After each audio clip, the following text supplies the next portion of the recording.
Hello everyone, welcome to Civil Masters.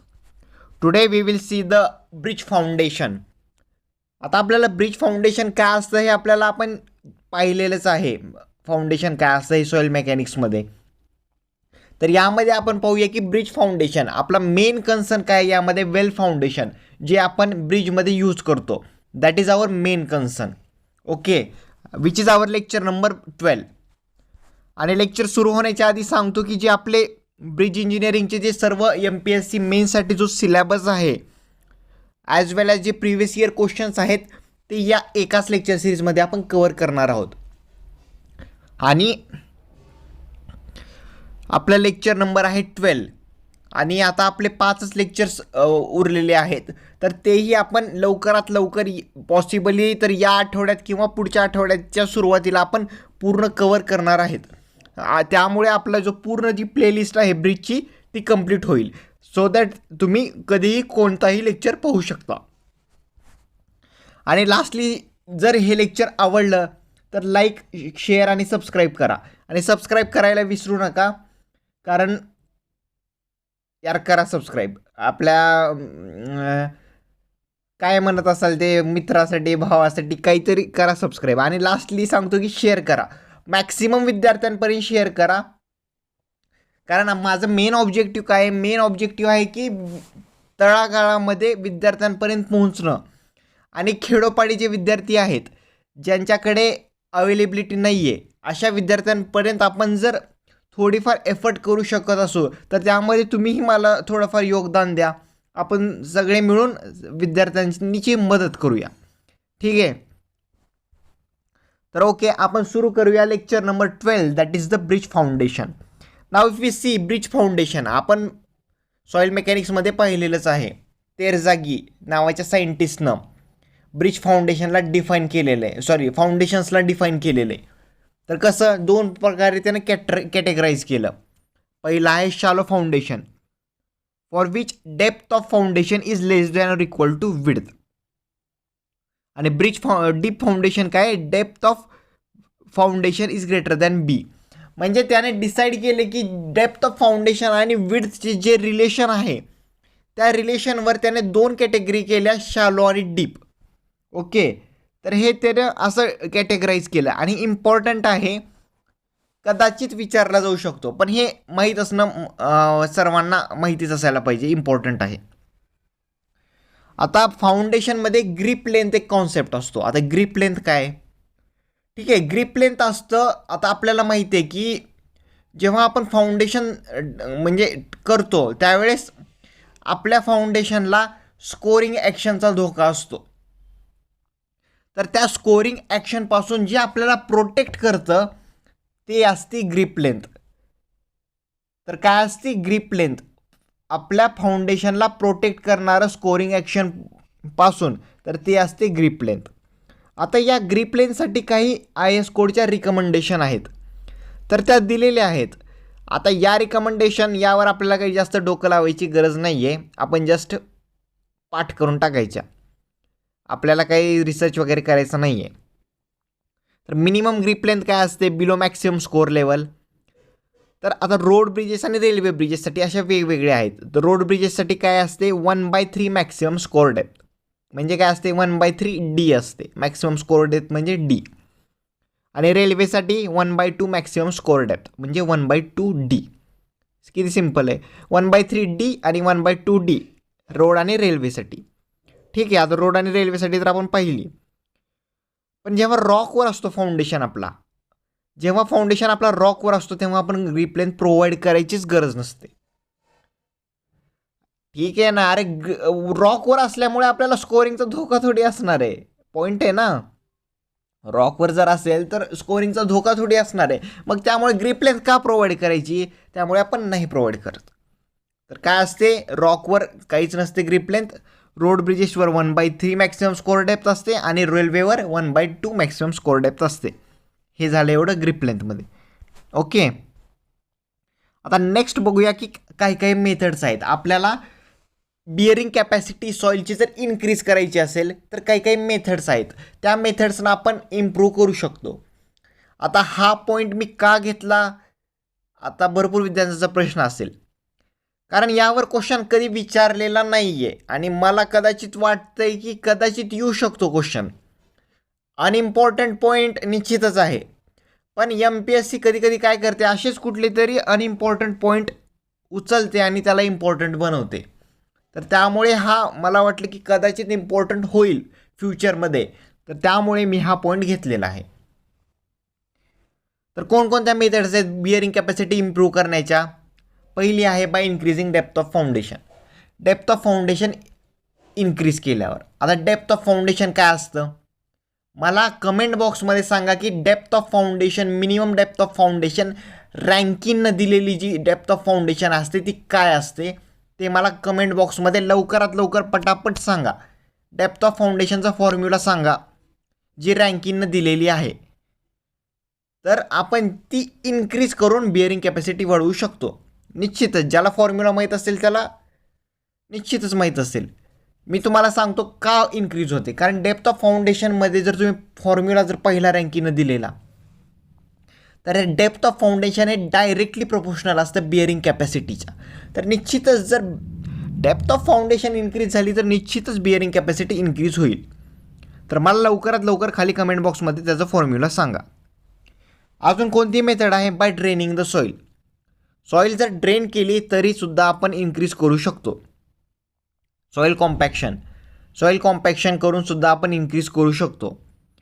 Replacing poor soil, बरोबर आहे, जर बाय रिप्लेसिंग पुअर सॉईल पण आपण इन्क्रीज करू शकतो. आणि by hardening the soils through grouting process. तर या अशा 5 मेथड्स आहेत ज्याने आपण बिअरिंग कॅपॅसिटी इम्प्रूव्ह करू शकतो. एक्झाममध्ये तुम्हाला विचारतील which of the following method are used for the improving the bearing capacity of soil. त्यामुळे जस्ट फॉर नॉलेज लक्षात ठेवा की या मेथड्स आहेत, याने आपण इम्प्रूव्ह करू शकतो. अनइम्पॉर्टंट आहे, बट स्टील आपल्याला सिलेक्शन पाहिजे ना, तर त्यासाठी आपल्याला करावंच लागेल.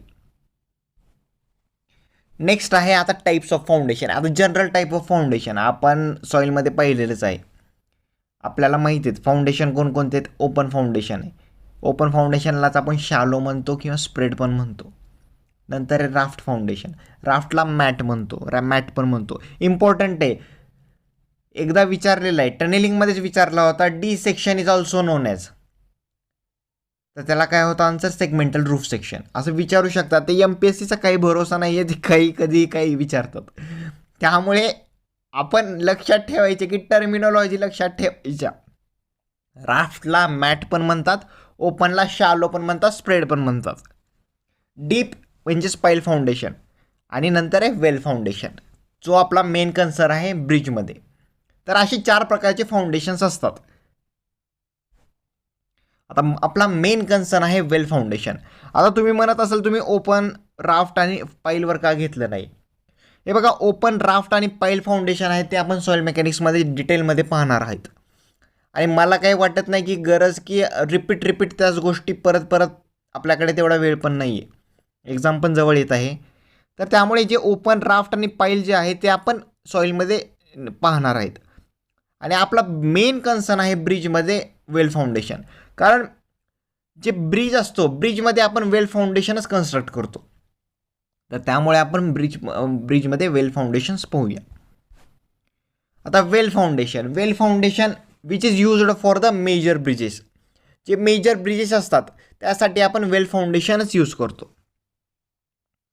आता वेल फाउंडेशनमध्ये एक टर्म आहे कॅसन. कॅसन काय असते? कॅसनचा पर्पज असतो की for placing foundation in correct position under the water.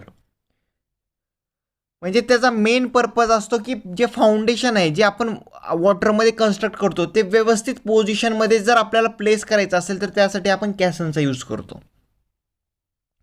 आता एक फ्रेंच वर्ड आहे कॅसी म्हणून, एक फ्रेंच वर्ड आहे, त्यापासून आपण त्यानं डिराईव्ह केलेलं आहे. तर त्या कॅसी म्हणजे काय, which is nothing but box म्हणतो आपण इंग्लिशमध्ये त्याला, बॉक्स म्हणतो.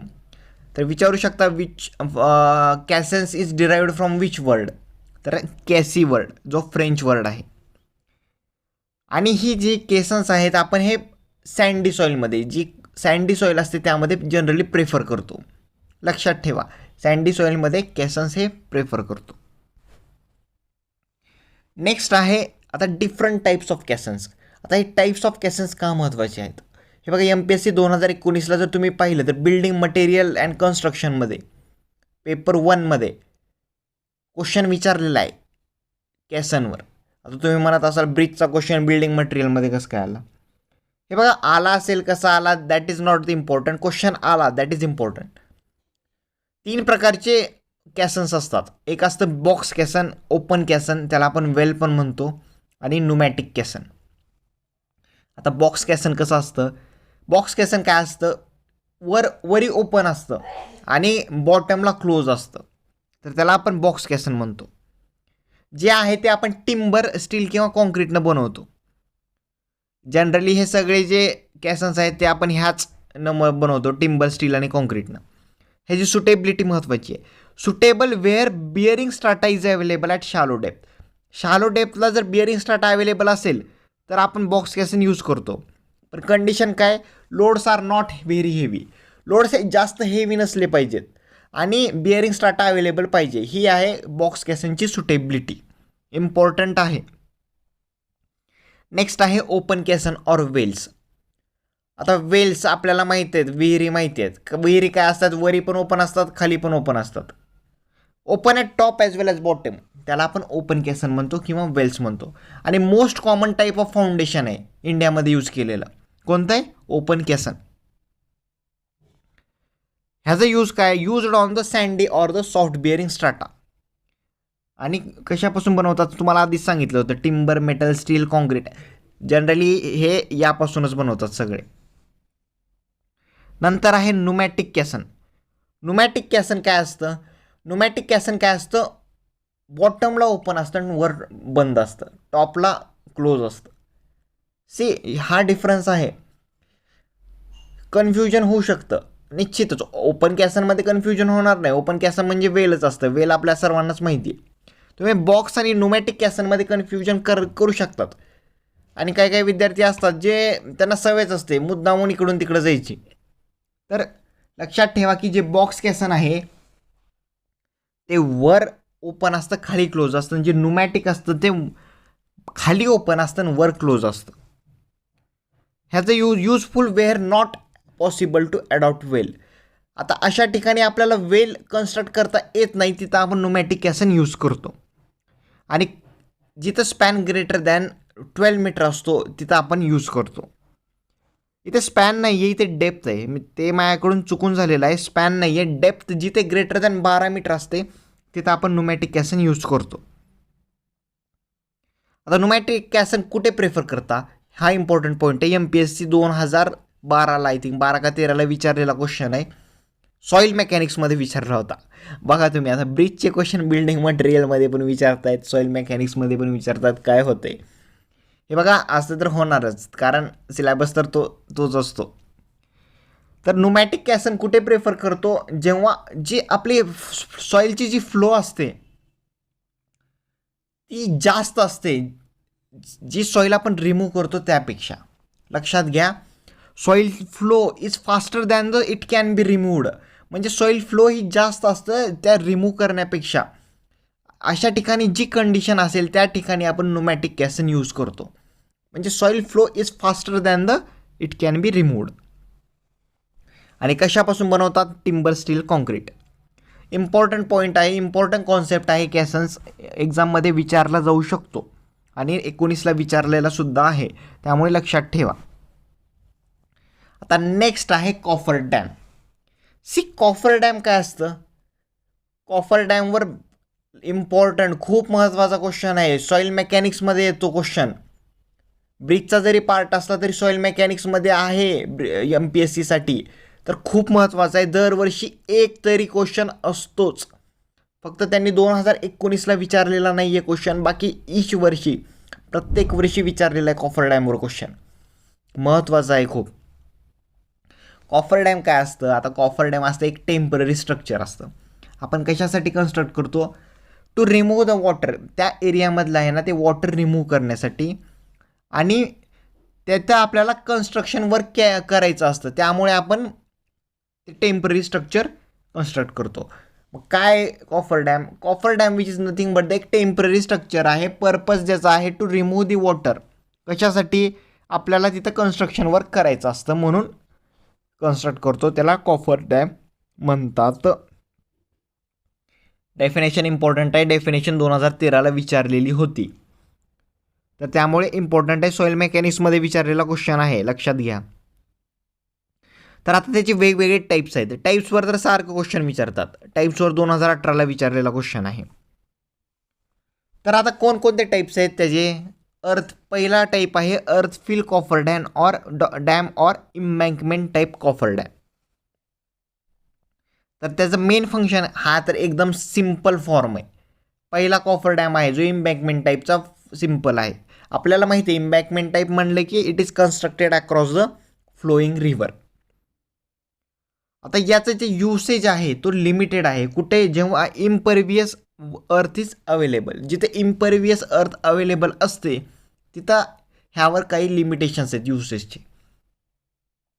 आणि जिथं डेंजर ऑफ ओव्हरटॉपिंग बाय वॉटर असते तिथं आपण कधीच यूज करत नाहीत इम्बँकमेंट टाईप और अर्थ फील्ड टाईप कॉफर डॅम. एवढेच फंक्शन्स आहेत. अदर दॅन दॅट काही करण्याची गरज नाही आहे अर्थ फील आणि इम्बँकमेंट टाईप कॉफर डॅममध्ये. नेक्स्ट आहे रॉक फिल कॉफर डॅम. आता अर्थ फिल पाहिला, आता रॉक फिल पाहूया. रॉक फिलमध्ये काय असतं? Which is constructed by placing rock along stream. आणि हा इकॉनॉमिकल आहे. कुठे इकॉनॉमिकल आहे? जिथं रॉक्स प्लेंटीमध्ये अवेलेबल आहेत.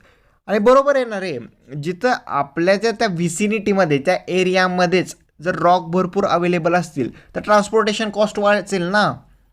तर त्यामुळे ते जर, आणि समजा जर खूप लांब असतील तर ते घ्या इकडे आणा, त्यामध्ये किती ट्रान्सपोर्टेशन कॉस्ट जाईल.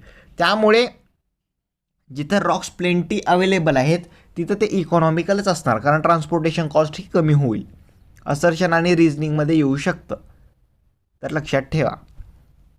तर काय रॉकफिलचे दोन फंक्शन? एक तर एक कन्स्ट्रक्ट केली जाते placing rock along the stream, आणि इकॉनॉमिकली जिथं रॉक्स प्लेंटीमध्ये म्हणजे जास्त प्रमाणात अवेलेबल आहेत. ओके, दोन टाईप झाले. नेक्स्ट आहे सिंगल वॉल कॉफर डॅम.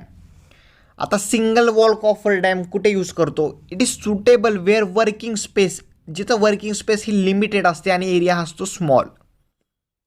जिथे वर्किंग स्पेस ही लिमिटेड असते आणि एरिया स्मॉल असतो तिथे आपण single wall coffer dam use करतो. Used up to depth 25 metre, 25 metre डेप्थपर्यंत आपण सिंगल वॉल यूज करतो. And used for the shallow foundation of bridge pier. कुठे? Used for shallow foundation of bridge pier, तिथे आपण single wall coffer dam use करतो. Next आहे double wall coffer dam. आता single wall झालं, double wall provided to enclose the large area. हे बघा, single वॉलमध्ये area small असतो, पण डबल वॉलमध्ये एरिया लार्ज असतो, लार्ज एरिया एनक्लोज करते. आणि डबल वॉल आपण का प्रोव्हाइड करतो? कारण ते काय करतं? कॉफर डॅमला स्टेबिलिटी प्रोव्हाइड करतं. Double wall gives the stability to the coffer dam. That's why we use the double wall coffer dam. Single wall झालं, डबल वॉल झालं. Next is the cellular coffer dam. Cellular coffer dam हे खूप expensive आहे. कुठं suitable होतं? जिथं आपल्याला D watering करायची असते, लार्ज एरियामध्ये खूप डी वॉटरिंग करायची आहे, तिथं आपण सेल्युलर कॉफर डॅम यूज करतो. Made up of steel sheet पाईल. जे स्टील शीट पाईल आहे ना त्यापासून हे बनतं. आणि used only in case of the long span bridge pier. कुठे? फक्त लॉंग स्पॅन ब्रिज पियरमध्येच आपण यूज करतो. कारण बघा हे एक्सपेन्सिव्ह आहे आणि त्यामुळे शॉर्ट कामासाठी सुद्धा यूज करणं हे खूप एक्सपेन्सिव्ह आहे आणि ते आपल्या म्हणजे कन्स्ट्रक्शन कॉस्टमध्ये वगैरे नाही. मग त्यापेक्षा आपण दुसरा ऑप्शन शोधतो. पण जिथं लॉंग स्पॅन स्ट्रक्चर असतं तिथं म्हणजे भरपूर आपल्याला काम करायचं असतं, त्यामुळे तिथे आपण यूज करतो. आणि नेक्स्ट आहे and last, that is the floating steel cylinder coffer dam. Floating steel cylinder coffer डॅमचं मेन फंक्शन काय आहे? Control of ground water to prevent entry into deep excavation. जे ग्राउंड वॉटर आहे ते आतमध्ये डीप एक्सकॅव्हेशनमध्ये जाऊ नये, त्यासाठी आपण floating steel cylinder coffer dam use करतो. तर हे त्याचं फंक्शन आहे. तर असे आपले 6 प्रकारचे कॉफर डॅम आहेत. कोणकोणते आहेत? अर्थ फिल, त्यालाच एम्बॅंकमेंट टाईप म्हणतो, rock fill, single wall coffer dam, double wall coffer dam, cellular coffer dam, floating steel cylinder coffer dam. तर एवढंच तुम्हाला या ब्रिज फाउंडेशनमध्ये लक्षात ठेवायचं आहे. काय काय लक्षात ठेवायचं, एक तर ग्रिप लेंथ काय असते, त्याच्या जनरल डेफिनेशन, ब्रिज फाउंडेशनच्या इम्प्रूव्ह करण्यासाठी काय मेथड्स आहेत, bearing capacity, types of foundations काय काय आहेत, वेल फाउंडेशन लक्षात ठेवायचं आहे, महत्त्वाचं आहे. त्यानंतर केसन्स लक्षात ठेवायचं आहे, त्याचं टाईप कोणकोणते आहेत, इम्पॉर्टंट आहे, विचारलेला क्वेश्चन आहे. आणि कॉफर डॅम लक्षात ठेवायचं, कॉफर डॅममध्ये त्याची डेफिनेशन विचारलेली आहे ती पण, आणि टाईप्स ते पण विचारलेले क्वेश्चन आहेत. तर रिपीटेड आहेत पण आपल्याला लक्षात ठेवायचे आहेत, कारण MPSCला सारखं सारखं ते विचारतातच.